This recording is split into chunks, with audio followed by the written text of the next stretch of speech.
We all know the real estate market has been an absolute roller coaster over the past few years, with extremely low interest rates and extremely high demand in 2021 to a steady increase rate and a slowdown in demand in 2022. Both buyers and sellers have been through a lot in these past few years.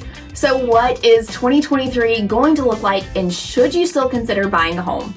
Hi, I'm Sarah Maslowski, a local real estate agent here in the Northeast Metro Atlanta area, and we help people relocate from all across the country here to the North Georgia area. With all of the uncertainty in the real estate market and with flashy headlines that paint a picture that the market is tanking, it's no surprise that people that we speak to are fearful about buying a home in 2023, and they plan to continue renting, or we've heard that they plan on buying later in 2023 when they think things will be more stable. Recently, on December 14th, the Fed raised the target federal funds rate by a 0.5 percentage point from 4.25% to 4.5%. To most, this sounds like a bad thing, and they assume that this means that mortgage interest rates are going to jump. Or I've heard or had some clients reach out to me saying the interest rates just jumped. I can understand how this can be confusing, but what this doesn't take into account is that the Fed does not directly dictate what mortgage interest rates are. The Fed announced early in the year that they were trying to tamp down inflation and that they had rate increases planned all year long. We know when they're meeting,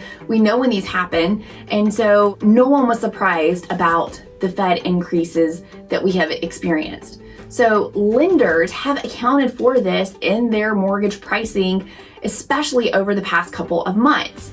NerdWallet did a great job of explaining how the Fed and mortgage lenders work together. They put it like this: the Fed and the mortgage market move like dance partners. Sometimes the Fed leads, sometimes the mortgage market leads, and sometimes they dance on their own. At the same time, mortgage rates move up and down daily in reaction to the ebb and flow of the US and global economies, which are the same developments that the Fed responds to as well. So essentially, just because the Fed raises the rates, it doesn't necessarily mean that interest rates for mortgages will immediately go up, or even that they will go up. When the Fed first hiked rates, it had a pretty big impact. We definitely saw the effects of buyers slowing down and housing sitting longer on the market. Now, with mortgage lenders having time to make these adjustments and knowing what's ahead, they've already made these adjustments to the interest rates, and they're at a much more comfortable level.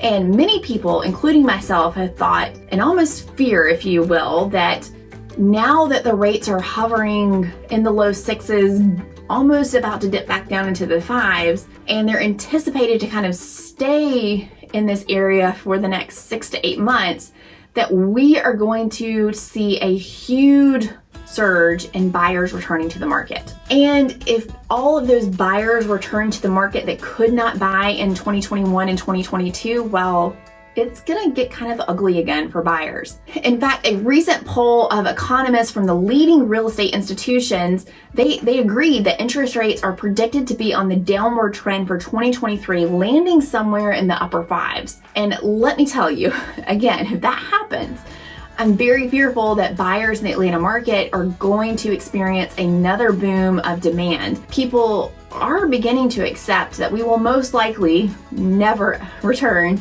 to those interest rates in the 3% range. And since 5% is much better payment-wise than what we saw a high of, like around 7.5% a few months ago, they're beginning to realize, okay, 5%, this is good. We should really take advantage of this. And essentially, the floodgates are going to open. And if those floodgates open back open, I'm afraid that we are going to see a return to bidding wars again. There is still so much pent-up demand from buyers that desperately wanted to buy a home in the last few years who simply could not afford to when the market was so crazy and people were paying crazy over asking and waiving appraisals. And then when things were starting to kind of settle back down, interest rates started going back up, and now that same house payment became much, much more expensive. So buyers before were getting beat out left and right when rates were so low, and people who had more cash were getting those houses, but when those interest rates started going back up to 7%, it nearly doubled what they were expecting that they were going to pay for that home.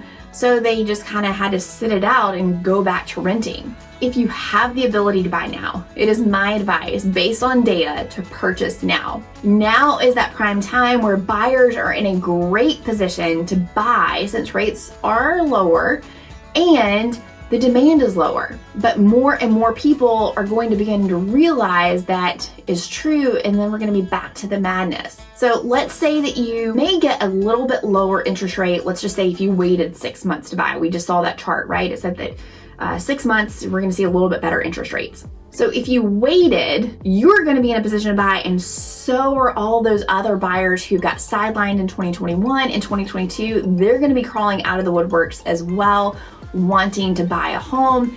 And you guessed it, we're looking at bidding wars again. But if you bought right now, you could negotiate and get the seller to pay closing costs, or buying down the interest rate, or a combination of both. And you're likely not facing a multiple offer situation or having to compete against other buyers, which is likely going to drive those prices back up. Now, let's talk about home prices. This may take a little more time, but something to keep in mind if you're shopping for a home right now is that you still have to be realistic. Something that buyers do that can be really frustrating is not accepting the fact that just because the market is slowing down does not mean that prices are in a free-for-all, despite what you see on the headlines. You have to keep in mind that the real estate is local, and we are here in Metro Atlanta. What may be happening in California or Texas is not what is happening here in the Metro Atlanta area. Now, with that in mind, you still have to be realistic of what is happening in the market right now.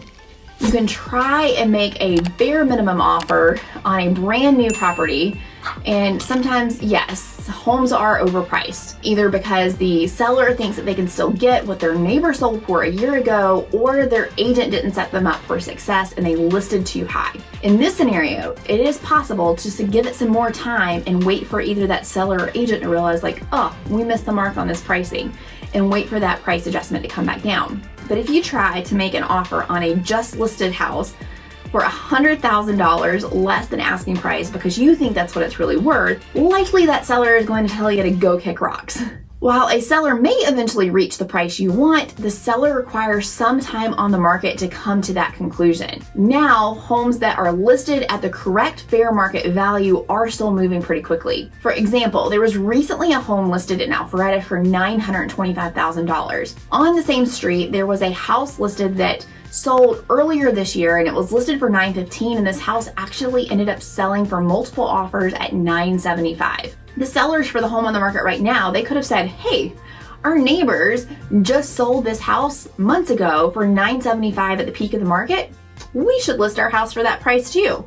If the sellers would have done that, their house would still be sitting on the market, likely with no offers.